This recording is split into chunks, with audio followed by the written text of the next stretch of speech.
The bell above the door jingled the same as it always did that evening, but something about the way the young woman flinched when it rang told me this wasn't going to be an ordinary Friday night at the diner. She slid into a booth near the back, glancing repeatedly at the door, and a few minutes later, a man walked in who made her whole body go rigid. By the time he grabbed her wrist and refused to let go, every instinct I had told me this wasn't a conversation I was going to stay out of.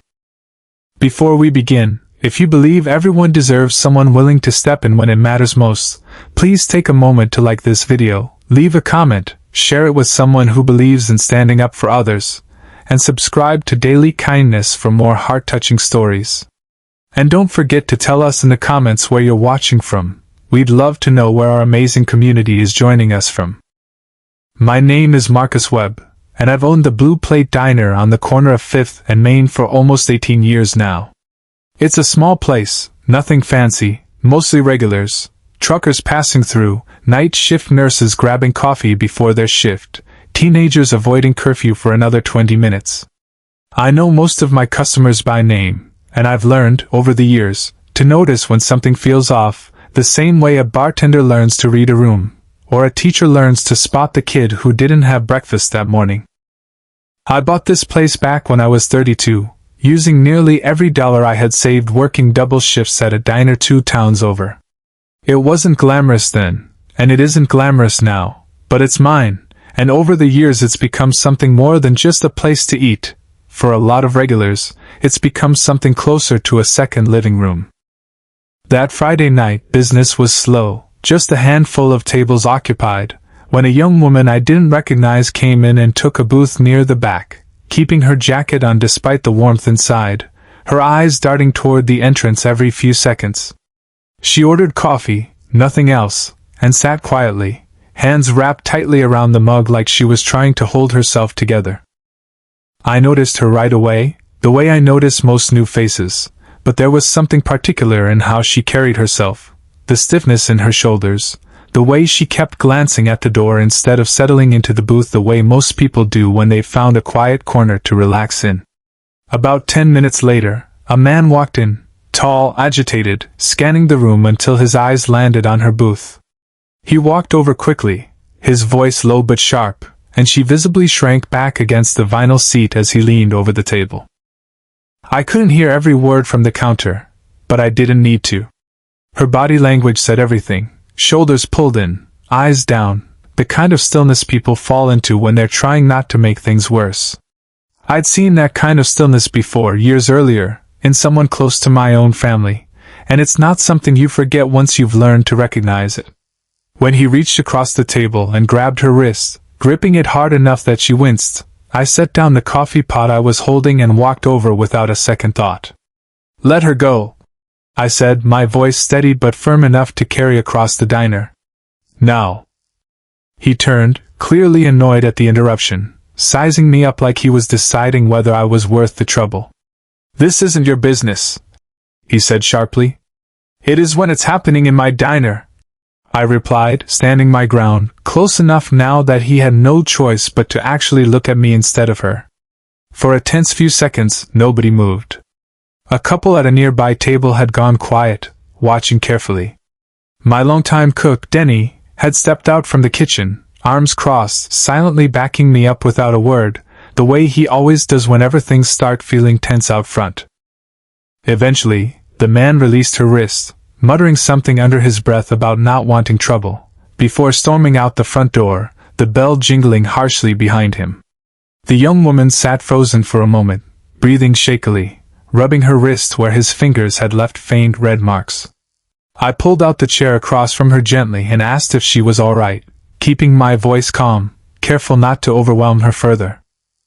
Her name was Ivy, she told me quietly, once she'd caught her breath. The man was her boyfriend, soon-to-be ex, she said, though something in her voice told me this wasn't the first time she'd tried to leave. She had come to the diner that night specifically because it was public, safe, somewhere she thought he wouldn't cause a scene, not expecting him to follow her at all. I didn't press her for details she wasn't ready to share. I simply told her she was welcome to stay as long as she needed, that the coffee was on the house, and that Denny or I would walk her to her car whenever she was ready to leave. She stayed for almost 2 hours that night, quietly working through the fear and adrenaline, occasionally talking, mostly just sitting in the safety of a full, well-lit diner surrounded by people who weren't going anywhere. At one point, an older regular named Frank, who had overheard part of what happened, quietly sent over a slice of pie without a word, the kind of small gesture that meant more than any conversation could have in that moment. Before she left, I gave her the number for a local domestic violence support line, something we kept taped discreetly near the register for exactly this kind of situation, and told her, gently, that she deserved better than what I had just witnessed. Ivy came back to the diner a few weeks later, this time with a quiet, steady confidence in her posture that hadn't been there before. She told me she had finally left the relationship for good, moved in temporarily with her sister, and started working with a local support organization to help rebuild her life.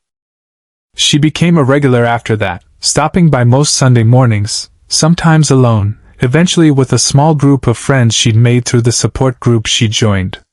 Over time, she started sitting at the counter instead of the back booth, chatting easily with Denny about whatever game had been on the night before, laughing in a way I hadn't seen from her that first night.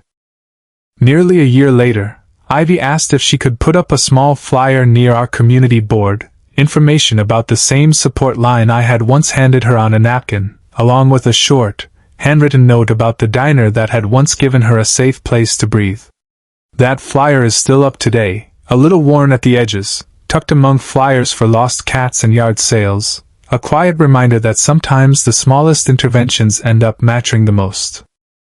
A few other regulars, after hearing pieces of the story over time, started quietly checking in on each other more, the way small communities sometimes do once they're reminded how much can be happening beneath the surface of an ordinary evening. Denny and I started keeping a small folder behind the counter with a few local support numbers, not just for situations like Ivy's, but for anything a person might need help with quietly, without having to explain themselves to a room full of strangers. I think about that Friday night often, mostly because of how easily it could have gone unnoticed entirely. If I'd been in the back that evening, or distracted with another table, I might never have seen what was happening in that booth at all. It reminds me that running a diner isn't just about coffee and pie, though there's plenty of both here. Sometimes it's about paying attention to the people sitting quietly in the corner, the ones who might need someone to simply notice.